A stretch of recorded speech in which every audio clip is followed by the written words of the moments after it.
Hollywood was once celebrated as the ultimate machine for crafting the perfect ideals of female beauty, a place where every starlet was expected to be flawless from the strands of her hair and the glow of her skin to every note in her voice. But when a shocking truth came to light that some of these goddesses had in fact been born male, the fallout went far beyond the loss of fame. They were torn from the red carpet, banned from film sets, and hunted by the tabloid press. Some were forced into exile in foreign countries, while others quietly disappeared from the spotlight altogether, simply for daring to live truthfully as themselves.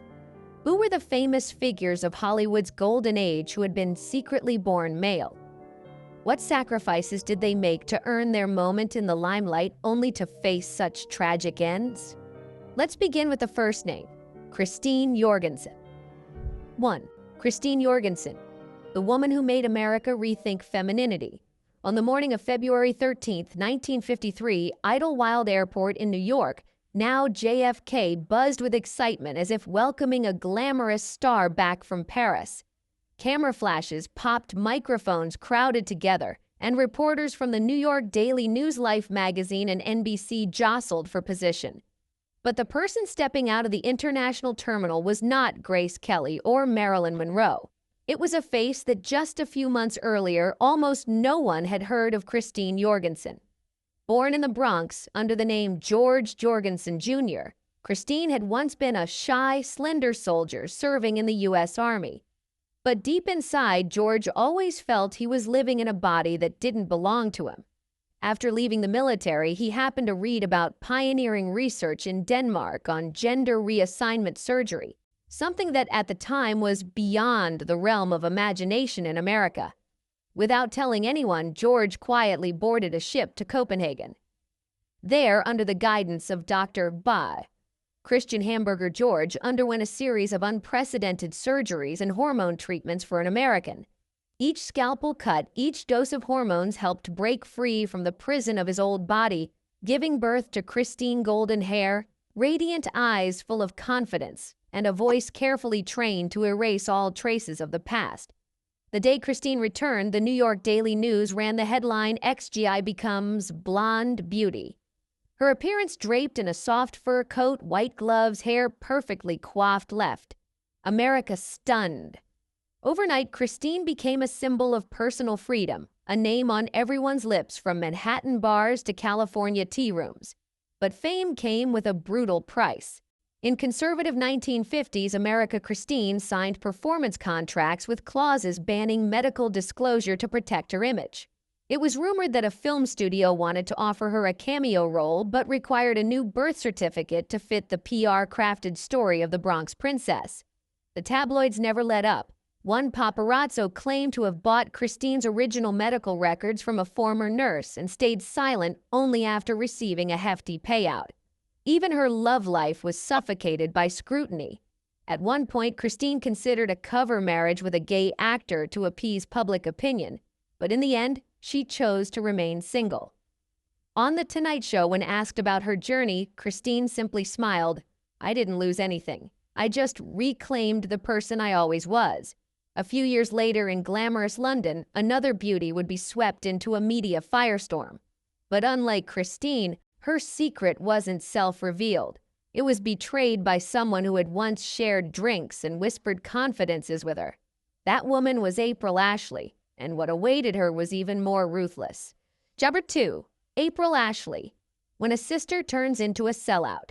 One chilly Sunday morning, November 19, 1961, London awoke to a cold wind and even colder news. At every newsstand, the Sunday People sold out almost instantly. On the front page was a black and white photo of supermodel April Ashley, soft smile, faraway eyes. Just below, in bold red letters, top model was once a man. Only days earlier, April had been one of the brightest stars in fashion. She graced the pages of Vogue and Harper's Bazaar and was rumored to be landing a major film role. But that headline wiped it all away. The cruelest part wasn't the story itself, it was the person behind it. Not a paparazzo, not a doctor, but a sister she had performed alongside at Le Carrousel in Paris. A woman who had once helped her with a stuck zipper, who had shared intimate backstage secrets. For £5,000, a fortune at the time, that friend sold every detail: the surgery in Casablanca, her lovers, and things April had never wanted the public to know. The betrayal unleashed a true storm. Within 48 hours, April's name was blacklisted in the London fashion world. Brands feared scandal and debates over what makes a real woman. Advertising contracts evaporated, photo shoots vanished. A film role in negotiation disappeared overnight. Rumors snowballed. Someone dug up her old birth certificate under the name George Jameson. A fashion house even considered releasing a fake certificate to prove she had always been a woman, but instead of helping, it only fueled the press frenzy. Even finding housing became a problem. Some London landlords flatly refused to rent to her, citing concerns over the building's reputation. Eventually, April left Britain, living in Spain and the south of France, far from camera lenses. The pain of that betrayal followed her for life, not just because it ended her career, but because it came from someone she had once trusted completely. But April was not the first to live with such a secret. Decades before, her and Christine, in the early 20th century, Broadway and Hollywood had been stunned by the name Julian Eltinge, a man who played female roles so convincingly that everyone believed he was a woman. And his story was the ultimate masterclass in gender illusion. Chapter 3. Julian Eltinge, the fall of a Broadway goddess. In the early 1900s, when the word drag wasn't even in most dictionaries, Julian Eltinge created the perfect gender illusion so flawless he fooled an entire nation. Born in 1881 in Newtonville, Massachusetts, as William Julian Dalton, he emerged from the vaudeville stages and quickly became the most beautiful woman in America, though in reality, he was a man. Audiences didn't come to laugh at a ridiculous cross-dressing act. They stood and cheered, convinced they were seeing a genuine lady of high society. Julian copied every gesture, every smile, every champagne toast of New York's elite. The glove tug, the slight tilt of the head, the subtly hesitant gaze, all choreographed down to the breath. By 1912, his fame peaked when the Grand Julian Eltinge Theater rose on 42nd Street, a privilege even many Hollywood stars never achieved.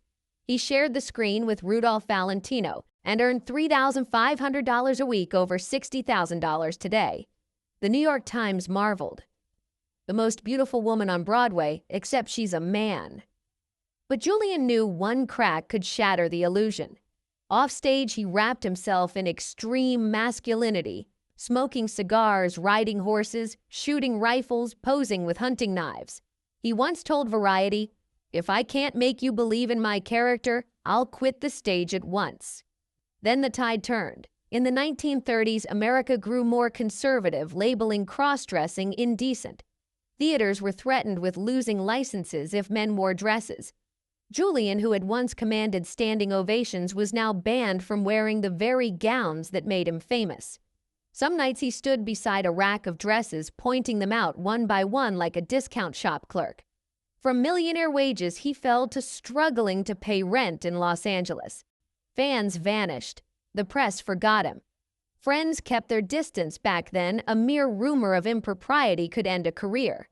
On March 7, 1941, Julian Eltinge died quietly in a small apartment. No family, no grand funeral, no one to recall that he had once been the goddess who made America swoon.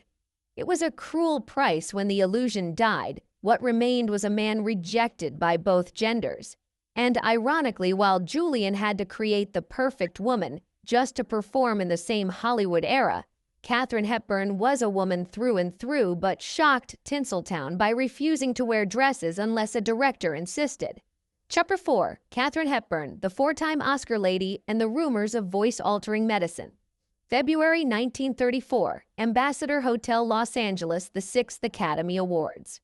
Katharine Hepburn arrived not in a glamorous gown like most stars, but in light gray trousers, a crisp white shirt, and a loose blazer.